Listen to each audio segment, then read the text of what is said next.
Hello and welcome to part 2 of my review from a user's point of view of the HTC Touch. I thought I'd start off by showing you the Today screen, which has actually been modified by HTC with their own software. So this is the Today screen, and you have here a launcher buttons for various programs such as ActiveSync. I've added these two on there. That's Notes, which I use quite a lot, and Mobile Word or Pocket Word. But the standard ones they put in there are the launcher for communication. So you've got flight mode, which means that if you're on an aircraft or something, by pressing that switches all the wireless off, so you're not interfering with the aircraft systems.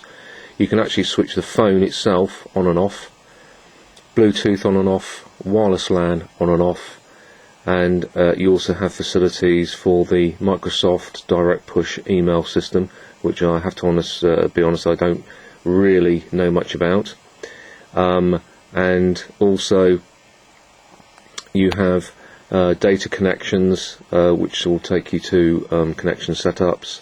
You can change the ringer for the phone from ringer to vibrate, and then back from vibrate to ringer, and then also access ActiveSync. Back to the launcher again. If you press the home screen, it now shows a large clock, which also synchronises up with your network supplier if you want it to.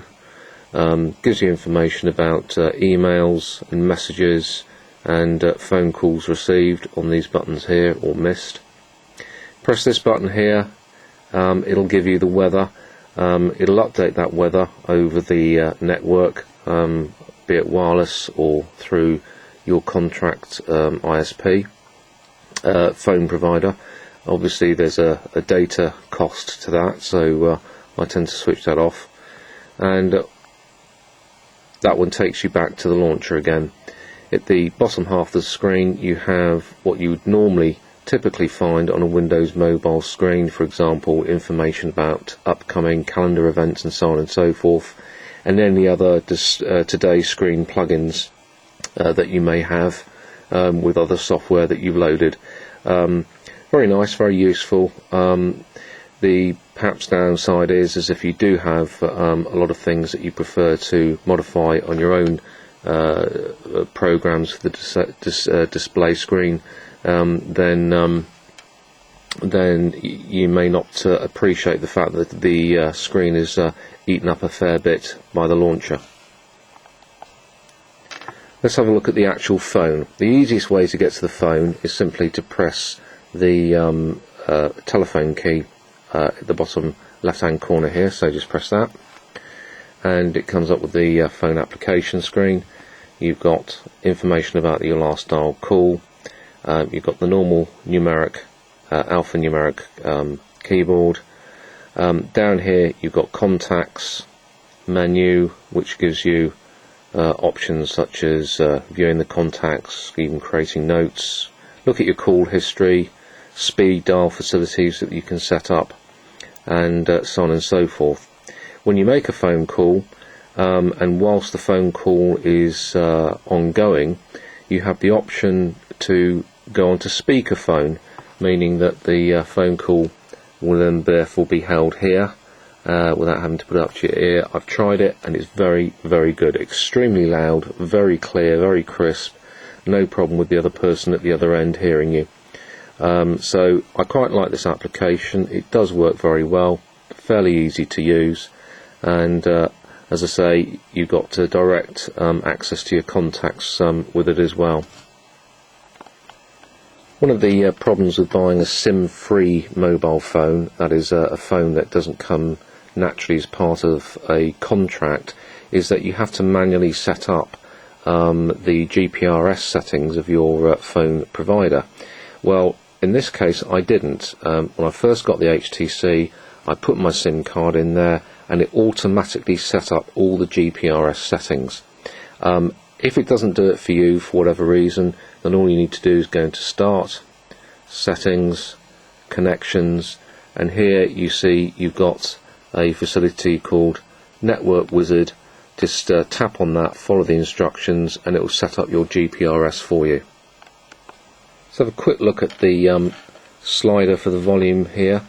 If you slide it down, for example, you'll see you get this display up, which is typical of Windows Mobile, and it allows you to control the volume for both the Pocket PC itself and also the phone with a very useful method of controlling the sound for the Pocket PC and then moving on to the phone, which works extremely well. And if you do need to make your phone silent, completely silent, for going into a meeting or going to the cinema, then you can slide it right down and to the off position, and you won't get disturbed. Another useful feature out of Windows Mobile 6 is the ability to close programs quite easily, particularly if it's using up a lot of system resources.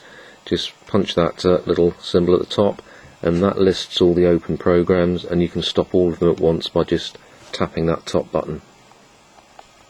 Certainly one of the beauties of this phone is that it sets up your contract phone provider details very easily, but I also found that it tended to default to the mobile phone data rather than the wireless LAN when it needed an internet connection, and some contracts it costs an awful lot of money to go on data, so you don't want that happening too easily. Just to show you what I mean by that, if we go into Start, Settings, Connections, and then the Connections icon, you'll be presented here with two types of connections: Contract Internet and My Work Network. Well, that bottom one is for my wireless LAN, and the top one is for my cell phone or mobile phone SIM card. Now, like I say, the danger is it might default to the contract internet when I don't want it to, when it's looking for an internet connection. So what I've done is, if you click on the Advanced tab at the bottom, then click on Select Networks, and you get a couple more options. And there's one here that says Programs that automatically connect to the internet should connect using, and then you have a drop down box, and I'm going to choose My Work Network and then click OK. Okay, and that will stop it automatically defaulting to your GPRS connection. So if we go back into Connections, you see it looks like your contract network has disappeared, but actually if you go into Advanced and you want to change it back again, particularly when you're going out and about when you do need your connection with the SIM card, then click Select Networks again, and you'll see that your contract internet is still in the drop down box there, ready for you to reactivate it again. There's probably a much better way of doing it than that. If there's anybody out there who's got any ideas, then please do let me know. Okay, that's it for this part. In the next part we'll look at some of the wireless functionality, particularly Bluetooth and wireless LAN connections, and have a look at the way those are set up. Cheers for now.